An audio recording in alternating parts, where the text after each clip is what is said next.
first place, 10, and fifth, $8,000. And we're ready for the handshake and the very first head-to-head match.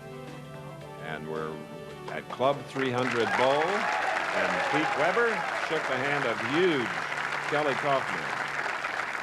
And Pete will shoot first.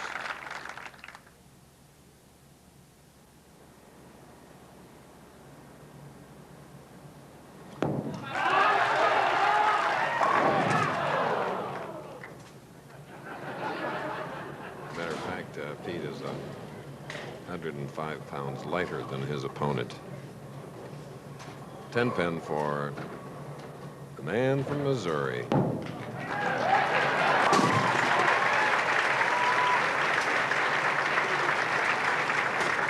Now a look at Kelly Coffman from Topeka, Kansas, 6'2", 240, 28-year older, and he's looking for that first title.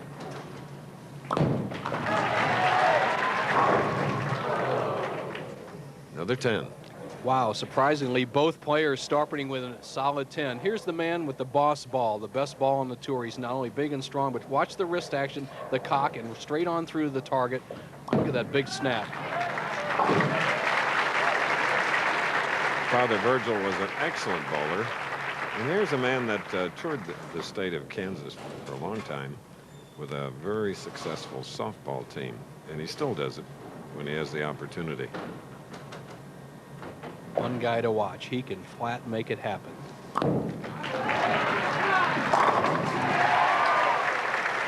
And wastes very little time once he gets set.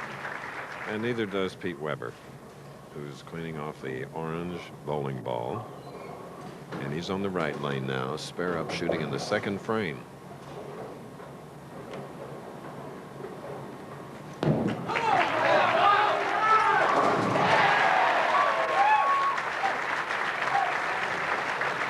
Now the game has begun, really. The familiar profile of Pete Weber, 5 steps, high backswing. He also cocks his wrist in this position, goes straight to the target, right around the second arrow. Ball sets up, and both players have bowled identical first and second frames. Looking at the defending champion of the IOF Foresters Open.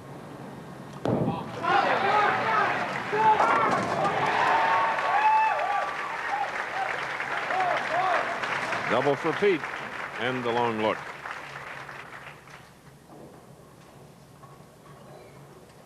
Pete likes the ball, keeps it very light, just saws the rack.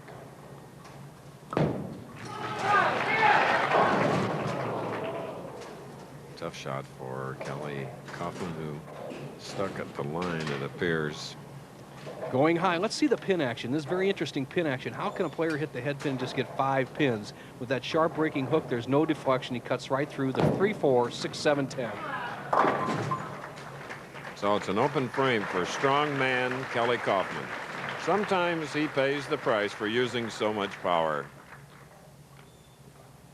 Well, the upside is I throw a lot of strikes, and I tend to throw a lot of high games, you know, 250s, 260s. And the downside is when I do get into trouble, I can throw a lot of splits and wind up shooting a lot of 150s and 160s. So it kind of balances out. But today I feel like the 260s are in my future. All right, and he came back with a powerful strike in the 4th frame, trailing by 24. We're in Markham, Ontario, located just north of Toronto, which has a skyline of the past, and then, as you will see, the skyline of the present.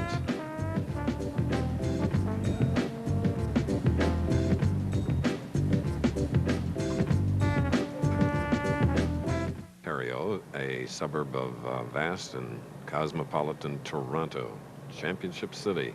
Here's a many-time champion. In fact, 21 is 15 years in the PBA. 31-year-old Pete Weber.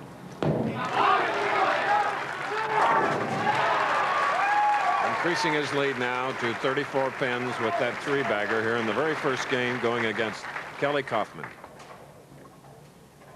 Pete Weber has this technical explanation for his lack of consistency in '94. Well, this year the lanes have been a little wet dry, and I really haven't figured out how to play them. The wet is extremely wet, the dry is dry, and when I find out how to do it, I'll be back. And Chris, what he means by wet dry is basically oil is not dispersed equally across the lane gutter to gutter, so there's a drier area to the right.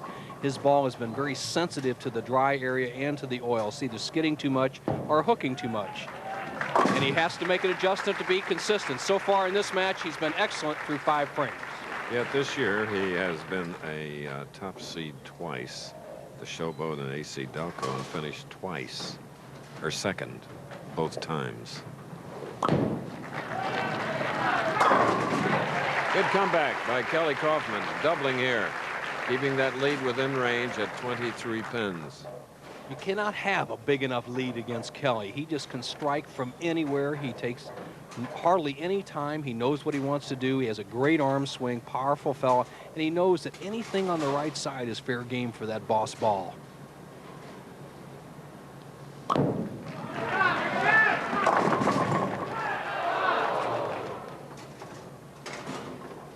Almost gets the reverse blow and 2-pin as he hits light. The head pin goes to the sideboard, scatters out the 2, 5, and 8. And the 8-pin does not quite till over. Strike there, and he would have reduced Weber's lead down to just 13. Now it'll be 24. Kelly Coffman in his 8th television appearance as a pro. On the other hand, his opponent, Pete Weber, is in his 68th television appearance. Both these fellas are going to be around for a long time. They're right in the prime of their bowling years.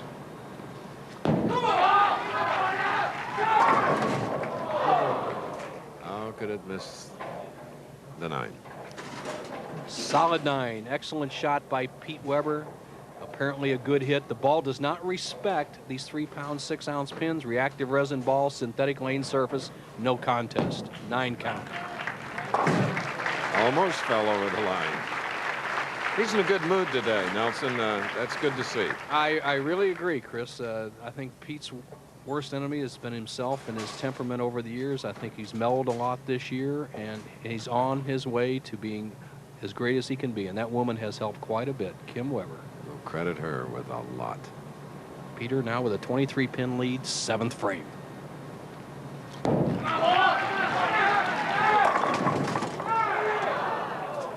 Again, the scout didn't do its work, though. Well, he's keeping it in play, Chris. The downfall of Pete Weber has been in the last 2 matches. As you see his ball hitting light, head pin going to the left sideboard, kicking out of that left channel, and misses a 10-pin. His downfall has been a bad frame in the last 2 matches. So far, he's been in excellent shape.